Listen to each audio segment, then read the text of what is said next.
ആ 12 മണിയാവും 10 മിനിറ്റ് ഉണ്ട്. പ്രസവിച്ച് എനിക്ക് കാണണ്ട ഇതെന്റെ കുഞ്ഞല്ല. 12 മണിക്ക് ശേഷം പ്രസവിക്കുന്നതാണ് എന്റെ കുഞ്ഞ്. എന്റെ കുഞ്ഞല്ല. ആര് പറഞ്ഞു തന്റെ കൊച്ചാണെന്ന്? അപ്പൊ എന്റെ കൊച്ചല്ലേ? എന്റെ ഭാര്യ പ്രസവിച്ച എന്റെ കൊച്ചല്ലാണ്ട് വേറൊരു തന്നെ കൊച്ചാവോ? പെണ്ണുങ്ങൾ ഇങ്ങനെ അതുകൊണ്ട് രണ്ടാമത് കെട്ടിയത്. ഇപ്പൊ എനിക്ക് DNA എടുക്കണം. എടോ ഇത് ഇങ്ങേരുടെ കൊച്ചാണെന്ന്. എടാ എന്റെ ഭാര്യ നിന്റെ കൊച്ചിനെ പ്രസവിക്കണം.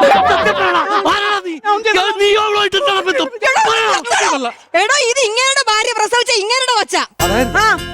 കൊച്ചു പിടിക്കും. ഇത് പെങ്കൊച്ചാണല്ലോ. ഇവിടെ കൊച്ചിനെ കമത്തിയാ പിടിച്ചേക്കണം. നേരെ പിടിക്കണോ? ആ കൊച്ചാ എന്താ എന്താന്ന്? ഭയങ്കര ലീക്ക് ഒന്ന് മാറ്റി ദൈവമേ. എടോ ഇത് ലീക്കായി മാറ്റാനായിട്ട് വാട്ടർ ടാങ്ക് അല്ല കേട്ടോ. താൻ കേട്ടിട്ടില്ലേ ഉണ്ണിമൂത്രം പുണ്യാഹം? നേരത്തെ പറയണ്ടേ?